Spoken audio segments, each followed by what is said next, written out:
The wrought iron gate had been my pride and joy for exactly 3 years, 2 months, and 16 days, not that I was counting obsessively or anything. But when you're Marcus Rivera, a master locksmith who spent the better part of 2 decades teaching others the intricate art of security systems, you tend to notice these details. The gate wasn't just a barrier, it was a masterpiece of mechanical engineering disguised as home decor, complete with a custom-designed lock mechanism that I'd crafted myself during those long winter evenings when the locksmithing academy was closed for the holidays.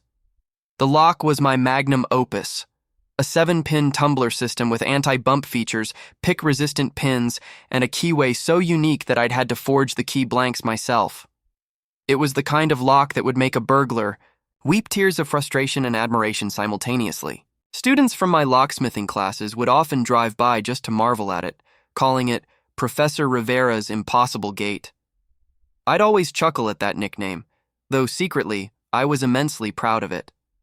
My property sat on the corner of Maple Street and 3rd Avenue, a modest 2-story colonial house with a workshop attached to the back where I conducted my evening locksmithing classes. The gate served as the entrance to my driveway, which curved gracefully around a small garden that my late wife, Elena, had planted years ago. Since her passing 3 years ago, maintaining that garden and that gate had become my way of honoring her memory. She used to tease me about my obsession with locks, but she'd always supported my passion, even when I'd spend entire weekends in my workshop, emerging only when the smell of her famous empanadas lured me back to the land of the living. The neighborhood itself was one of those pleasant suburban enclaves where people actually knew each other's names and borrowed cups of sugar without awkwardness.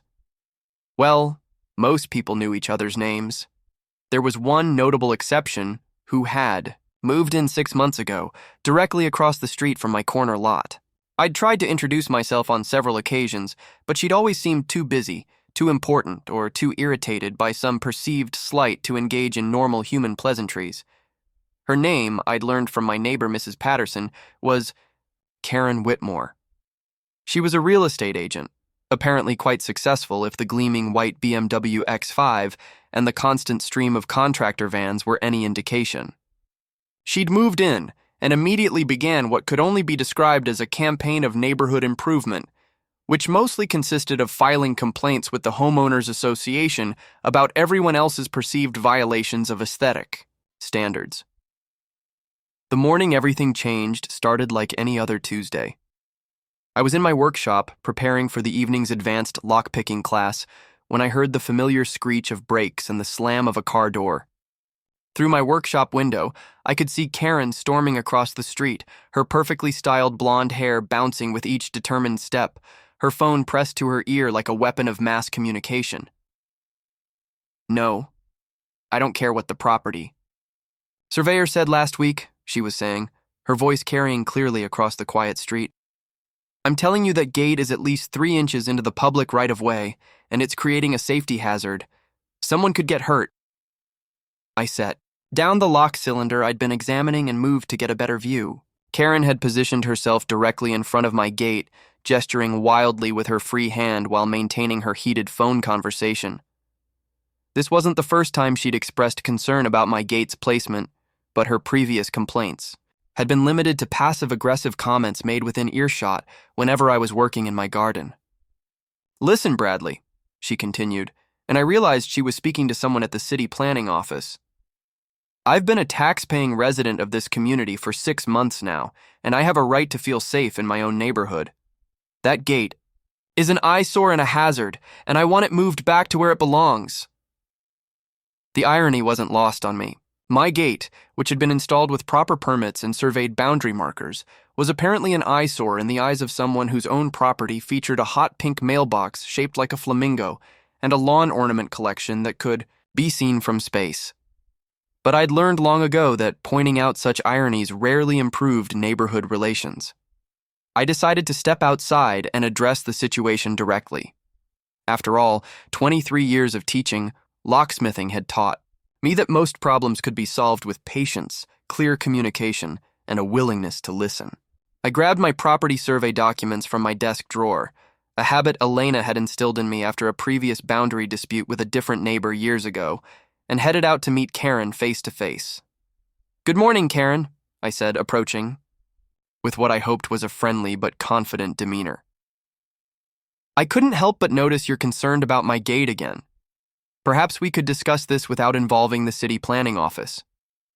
She turned to look at me, and for the first time, I got a close look at her expression. What I saw wasn't just frustration or annoyance. It was something deeper, almost desperate. Her eyes were slightly red-rimmed, as if she hadn't been sleeping. Well, and there was a tightness around her mouth that spoke of stress beyond what a property line dispute should cause. Mr. Rivera, she said, ending her phone call with a sharp tap, this isn't personal. This is about property values and community standards. Your gate extends beyond your property line, and frankly, it's affecting my ability to market my services in this neighborhood. I unfolded the survey documents I'd brought with me. I understand your concerns, but I think there might be some confusion about the actual property boundaries.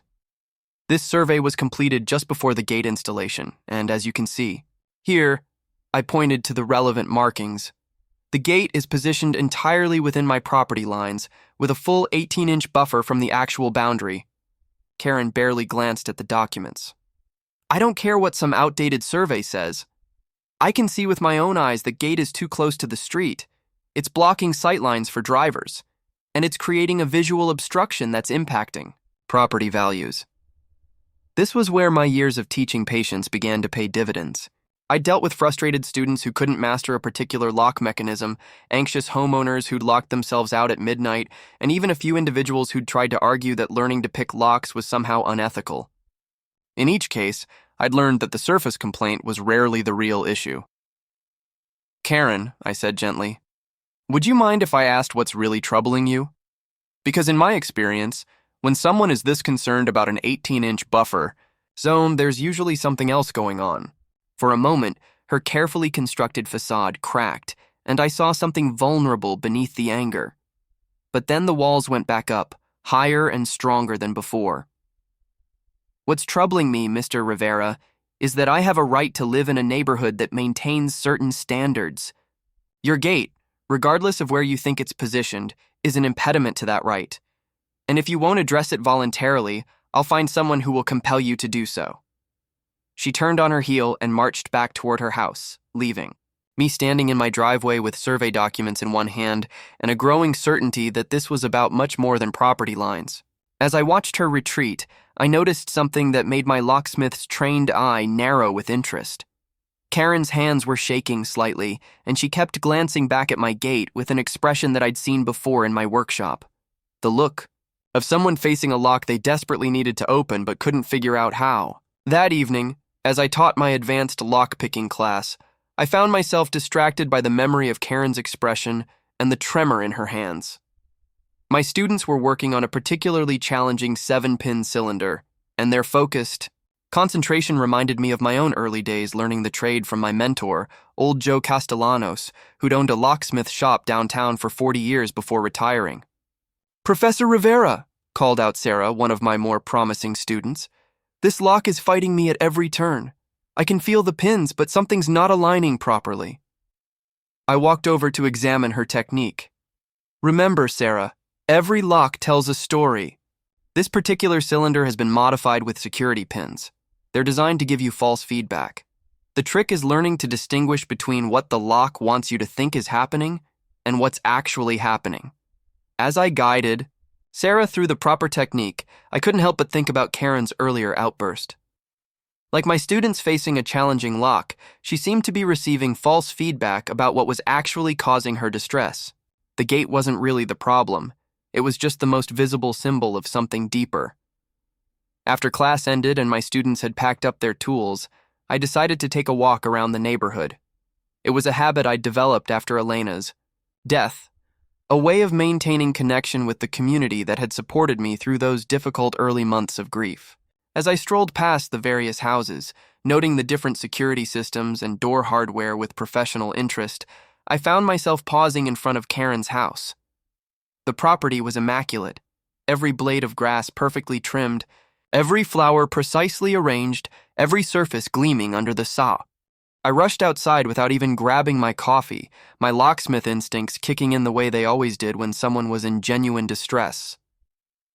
In 23 years of emergency lockout calls, I'd learned to recognize the difference between inconvenience and real crisis. Karen's tears weren't the frustrated tears of yesterday's argument. These were the kind that came from somewhere much deeper. "Karen?" I called softly as I approached, not wanting to startle her. "Are you all right?" She looked up at me with eyes that were red and swollen, her usual perfect composure completely shattered. In her trembling hands, she held what appeared to be an old brass key, its surface tarnished with age and wear.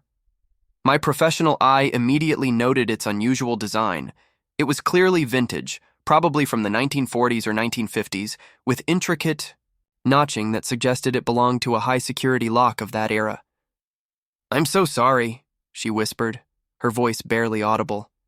"I've been such a terrible neighbor, and you've been nothing but kind to me. I don't know what's wrong with me lately."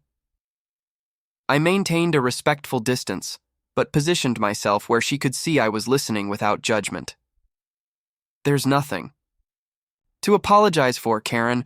We all have difficult days, but I'm concerned about you. You seem like you're carrying something heavy." She laughed bitterly, wiping her nose with a tissue.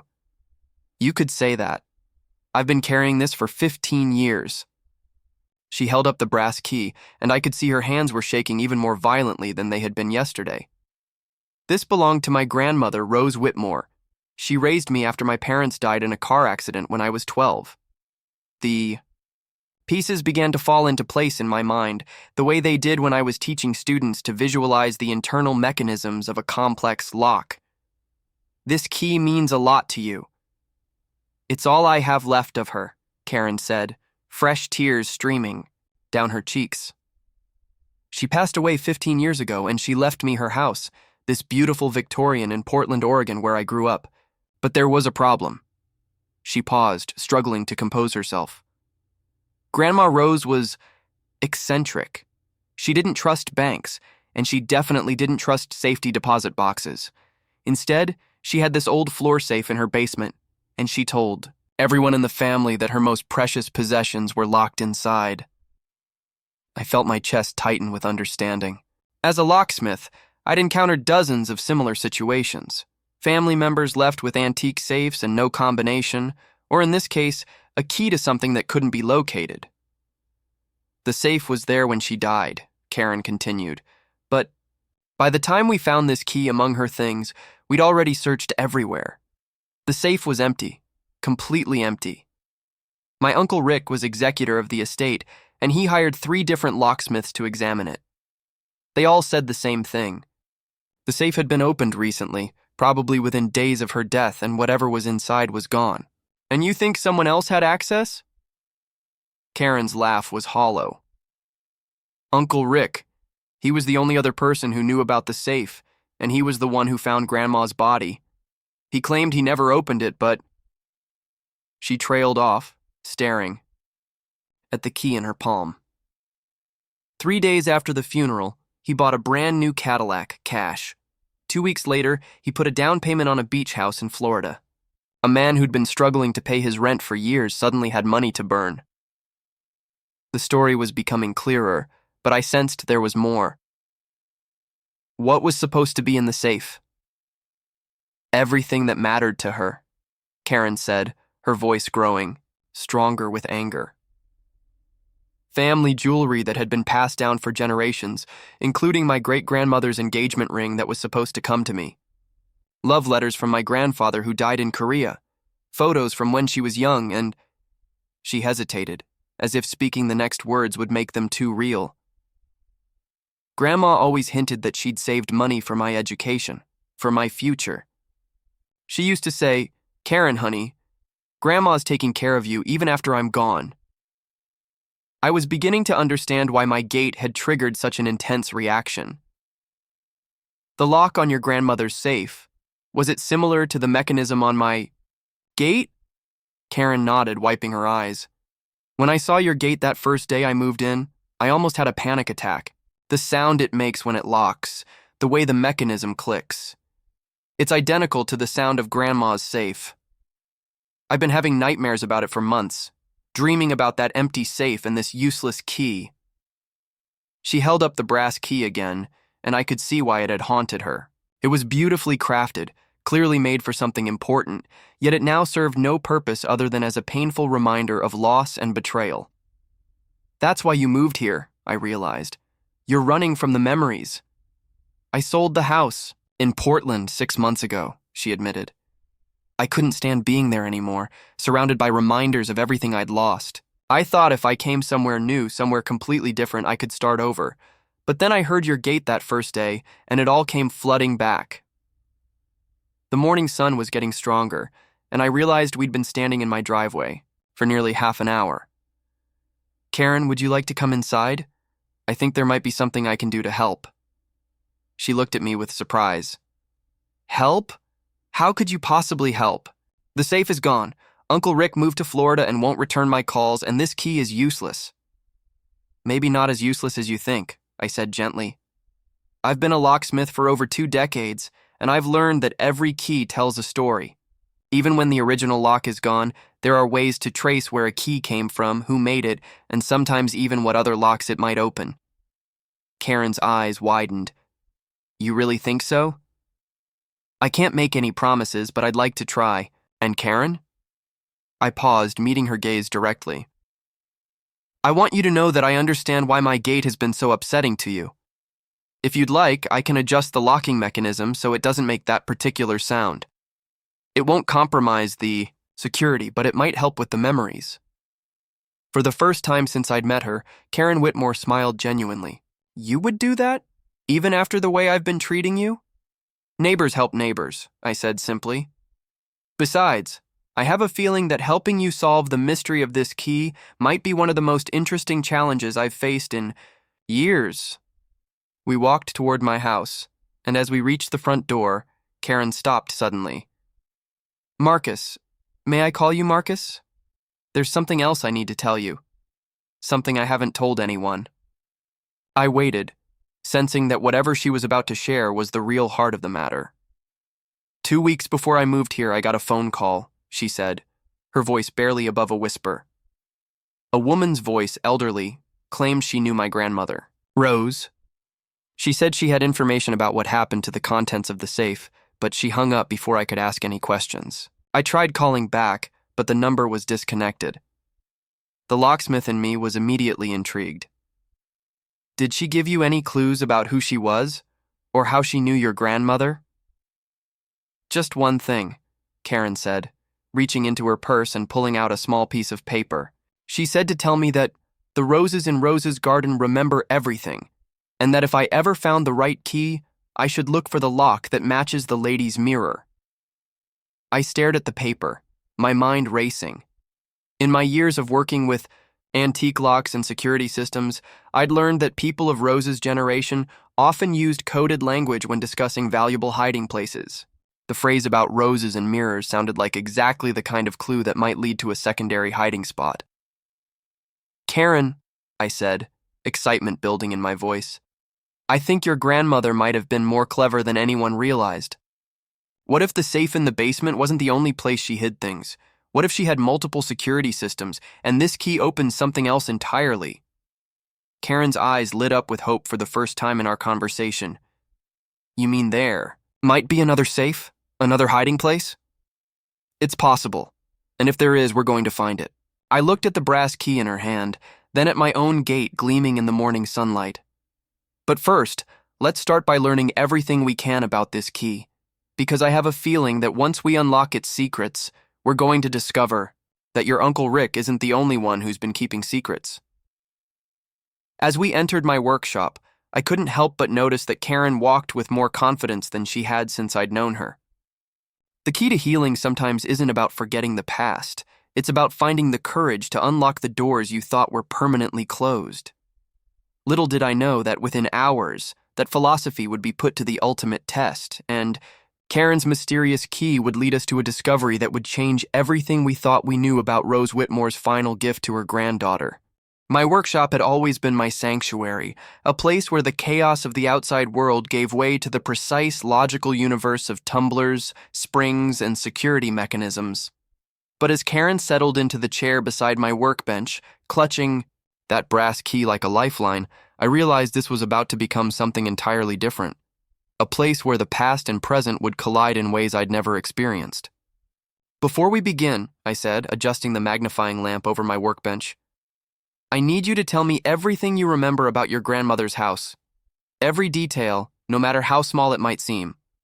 Sometimes the most important clues are hidden in plain sight." Karen closed her eyes, and I could see her mentally walking through rooms that existed now only in memory. It was a 3-story Victorian built in 1923. Grandma Rose bought it in 1954, right after she married my grandfather. She lived there for over 50 years, and she knew every creaking floorboard, every loose doorknob, every secret that old house held. I placed the brass key under the magnifying glass and immediately noticed something that made my pulse quicken. "Karen, look at this." I pointed to a series of tiny markings etched into the key's surface. "These aren't random scratches. They're deliberate markings. See how they form a pattern?" She leaned in closer, squinting at the microscopic etchings. "I never noticed those before. What do they mean?" "They're maker's marks," I explained, my excitement growing. "This key was custom made by a specific locksmith, probably someone local to your grandmother's area. But there's something else." I rotated the key under the light. "These additional markings here, they look like coordinates or measurements. Your grandmother didn't just have this key made, she had it encoded with information." As I continued examining the key, my phone rang. The caller ID showed it was Mrs. Patterson, my elderly neighbor who had an encyclopedic knowledge of everyone on the street and beyond. "Marcus, dear," came her familiar voice. "I hope you don't mind me calling, but I couldn't help noticing that young woman from across the street was at your house this morning, and she looked terribly upset. Is everything all right?" "Everything's fine, Mrs. Patterson. Actually, you might be able to help us with something. Do you happen to know anything about a woman named Rose Whitmore who lived in Portland, Oregon? She would have been in her 80s when she passed away about 15 years ago." There was a long pause on the other end of the line. "Rose Whitmore? Now that's a name I haven't heard in decades. Marcus, where did you hear that name?" The tone in Mrs. Patterson's voice made me put the phone on speaker so Karen could listen. "She was Karen's grandmother." "Why? Did you know her?" "Know her?" Mrs. Patterson's voice carried a mixture of surprise and something else. Recognition. "Marcus, Rose Whitmore, and I were pen pals for over 30 years. We met through a gardening club correspondence in the 1970s and wrote to each other regularly until she stopped writing about 16 years ago. I always wondered what happened to her." Karen's eyes went wide with shock. "You knew my grandmother?" "Child, I feel like I knew you before you were born," Mrs. Patterson said warmly. "Rose wrote about you constantly, how proud she was of you, how worried she was about your future, how she wanted to make sure you'd be taken care of no matter what happened to her. She also wrote about your Uncle Rick, though those letters were less flattering." "Mrs. Patterson," I said, sensing we were on the verge of a breakthrough, "would you mind coming over? I think there are some things Karen needs to hear and some questions that only you might be able to answer." 20 minutes later, Mrs. Patterson was sitting in my workshop, her sharp blue eyes studying Karen's face with the intensity of someone trying to match a photograph to reality. "You look exactly like she said you would," she murmured. "Rose always said you had your great-grandmother's eyes and your grandfather's stubborn chin." "Please," Karen said, her voice barely controlled. "Tell me about her last letters. What, did she say about Uncle Rick?" Mrs. Patterson's expression darkened. Rose was convinced that Rick was planning to steal from her after she died. She'd seen him going through her papers when he thought she wasn't looking, and she'd caught him asking leading questions about where she kept her valuables. In her last letter to me, which must have been about 6 months before she passed, she wrote something very specific. The elderly woman reached into her purse and pulled out a worn envelope. "I kept this letter because it troubled me so much." She wrote, "Dear Margaret, I fear my time is growing short, and I fear even more what Rick will do when I'm gone. I've taken precautions to protect Karen's inheritance, but I worry it won't be enough. If something happens to me, and if Karen ever needs help, Tell her that the roses in Rose's garden remember everything, and the lady in the mirror holds the real key to her future. Karen gasped. That's almost exactly what the woman on the phone said to me. But what does it mean? Mrs. Patterson smiled sadly. I've wondered about that for 15 years. But now, seeing you here with that key, she gestured toward the brass key on my workbench. Rose was always clever with puzzles and riddles. I think she was trying to tell you something important, something that Rick wouldn't understand even if he intercepted the message. I picked up the key again, studying it with fresh eyes. The roses in Rose's garden, that has to refer to something specific in her house. And the lady in the mirror. I looked at Karen. Did your grandmother have any special mirrors? Maybe an antique one, or one with particular significance? Karen's eyes suddenly lit up with recognition. The vanity mirror in her bedroom. It was an antique that belonged to my great-grandmother. A beautiful silver hand mirror that sat on her dressing table. Grandma used to let me brush my hair with it when I was little, and she'd tell me stories about the lady in the mirror who kept all the family secrets. And the roses? I pressed. There was rose wallpaper in her bedroom, Karen said slowly. But more than that, she had a garden outside her bedroom window. Real roses that she tended every day until she got too sick.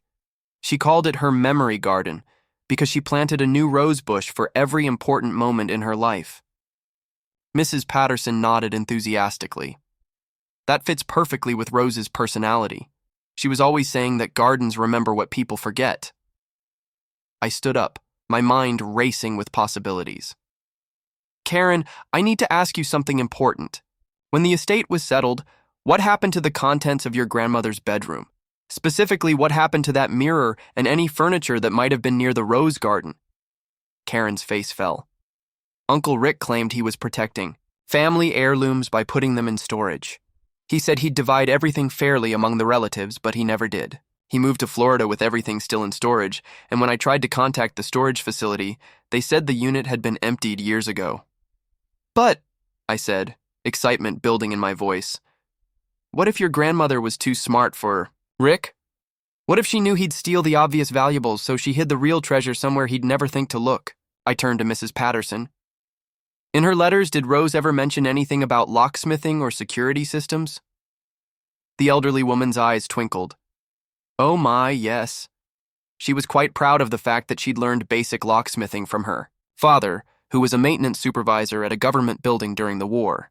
She used to joke that she could secure secrets better than the Pentagon. Karen stood up suddenly, her hands shaking with excitement rather than distress for the first time since I'd met her. Marcus, what if the mirror wasn't just decorative? What if it was part of a hidden compartment or secret safe? And what if the roses in the garden weren't just plants but markers pointing to something hidden? I grabbed my laptop and opened a mapping application. Karen, what's the address of your grandmother's old house? 1247 Rosewood Avenue, Portland, she said immediately. As the satellite image loaded, we all crowded around the screen. The Victorian house was still there, looking well-maintained with a new owner who had kept the garden areas intact. And there, clearly visible in the backyard, was a precisely arranged rose garden that formed an unmistakable pattern. Look at this, I said, tracing the arrangement of rose bushes with my finger. From above, the roses form an arrow pointing directly toward the house, and not just toward the house, toward what looks like a specific window on the second floor. Mrs. Patterson gasped. That would be Rose's bedroom window. She mentioned in several letters that she'd rearranged her garden so she could see it perfectly from her vanity table. Karen stared at the screen, then at the brass key in her hand. But even if there's something hidden in that house, how can we possibly get access to it?